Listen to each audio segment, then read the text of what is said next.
Teori belajar behaviorisme memandang belajar sebagai perubahan tingkah laku yang dapat diamati sebagai hasil dari interaksi antara stimulus dan respon. Fokus utamanya adalah pada perubahan perilaku yang lebih baik dan dapat diukur, dengan penekanan pada pengaruh lingkungan dan mekanisme penguatan untuk membentuk perilaku yang diinginkan. Prinsip-prinsip utama stimulus dan respon terjadi ketika ada hubungan antara stimulus yang diberikan dan respon yang dihasilkan. Penguatan untuk meningkatkan kemungkinan respon yang diinginkan diperlukan penguatan untuk positif maupun negatif. Pembentukan perilaku. Perilaku baru dapat dibentuk melalui pengondisian dan pembiasaan yang repetitif, seperti yang dijelaskan dalam teori pengkondisian klasik Pavlov. Perubahan yang teramati. Teori ini sangat menekankan pada tingkah laku yang dapat diamati dan diukur secara objektif, dan belajar diartikan sebagai perubahan perilaku nyata.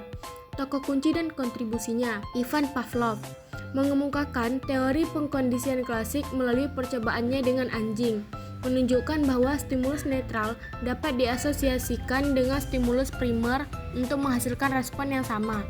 John B. Watson menyatakan bahwa perilaku manusia adalah hasil dari bawaan genetik dan lingkungan, serta berfokus pada studi tentang tingkah laku yang dapat diamati.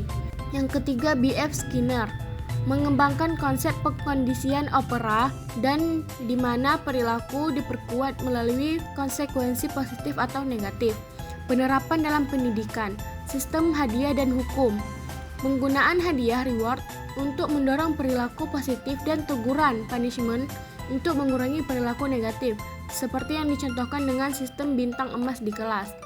Yang kedua, latihan dan pengulangan. Mengulang materi atau tugas secara kontinu untuk membentuk kebiasaan dan meningkatkan pemahaman. Yang ketiga, umpan balik yang jelas.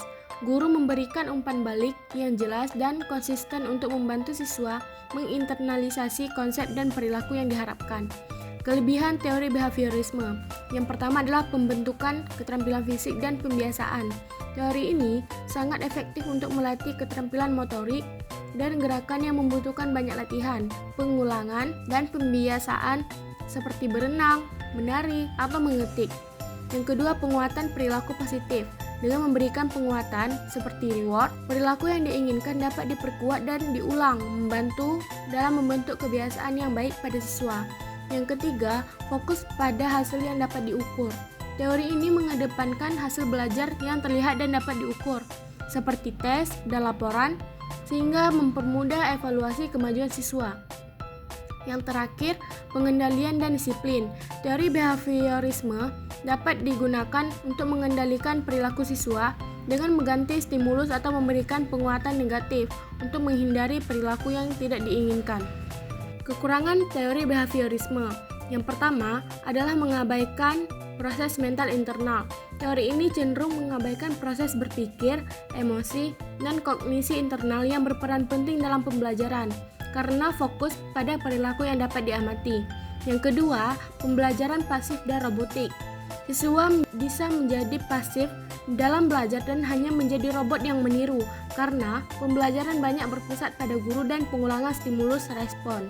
Membatasi kreativitas dan imajinasi. Pembelajaran yang berorientasi pada penguatan dan pengulangan dapat membatasi ruang siswa untuk berkreasi, berimajinasi, dan mengembangkan pemikiran konvergen atau linier yang tidak cocok untuk semua materi. Teori ini tidak selalu cocok untuk semua jenis materi pembelajaran, terutama yang membutuhkan pemikiran kritis, pemecahan masalah, atau pengembangan ide-ide baru. Yang terakhir, potensi penggunaan hukuman. Selain penguatan positif, hukuman, verbal maupun fisik, juga bisa menjadi alat disiplin dalam pendekatan behavioristik yang dapat memberikan dampak negatif kepada siswa.